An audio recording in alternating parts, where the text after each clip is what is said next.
আসলে আমরা এখন রেড কাপে এসেছি। প্রথমে এটা মাটির হাঁড়ি ছিল, কোনটা কিরকম তো একটু একটু ট্রাই করছি। মানে পোলাওটা খুবই ভালো লাগলো।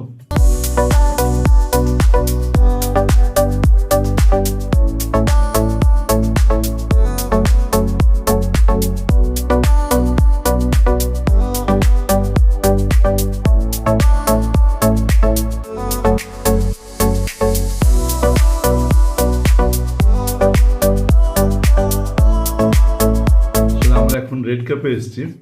প্রথমে এটা মাটির হাঁড়ি ছিল, মাটির হাঁড়িতে আমি একাধিকবার এসেছিলাম, আমার অভিজ্ঞতা ছিল এখানে খাওয়ার। তো হঠাৎ করে শুনলাম যে রেড ক্যাপ এটা চেঞ্জ হয়ে রেড ক্যাপ হয়েছে। তো দেখলাম যে কীভাবে একটু ট্রাই করা যায় রেড ক্যাপে।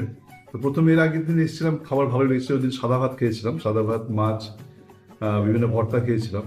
তো আজকে মেনু দেখার পরে আসলে লোভ সামলাতে পারলাম না, সবগুলো একসঙ্গে অর্ডার করে ফেলেছি।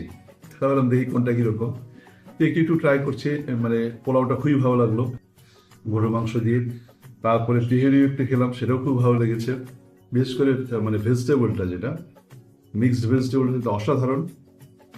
এখানে পার্কিংয়ের একটা প্রবলেম আমি আগেও ফেস করেছিলাম, তবে আজকে যিনি এটা ওপেন করেছেন আমাকে গাইডেড করেন যে আমি গাড়িটা কোথায় রাখবো। তাতে করে আমি ওই প্রবলেমটা ফেস করিনি, গাড়িটা ঠিক মতো রাখতে পেরেছি।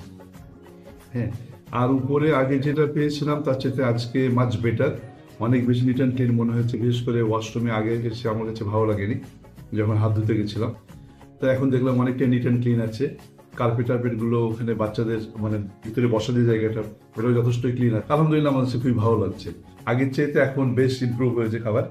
মানে যে আমরা যেটা মারি হাড়িতে খেয়েছিলাম তার চাইতে আমার কাছে বেশ ভালো লাগছে এখন খাবারগুলো।